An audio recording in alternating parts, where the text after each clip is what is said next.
Cemasnya Nagita dan Raffi, Ryanza alami kondisi tak terduga saat diajak ke Italia. Boyong keluarga sambangi Italia, Raffi Ahmad dan Nagita Slavina justru alami dua kejadian tak terduga. Kejadian pertama berkaitan dengan kondisi Ryanza sementara kejadian kedua menyangkut pesawat. Bagaimana nasib mereka? Hendak liburan singkat ke Italia, keluarga Raffi Ahmad dan Nagita Slavina mengalami insiden mengejutkan. Pasangan entertainer sekaligus pengusaha itu nyatanya juga tak menyangka bakal mengalami hal mengejutkan saat berada di Italia.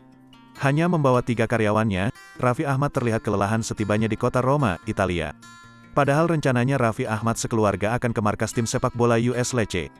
Namun rencana itu diakui Raffi Ahmad belum tentu bisa terlaksana lantaran insiden tak terduga tersebut.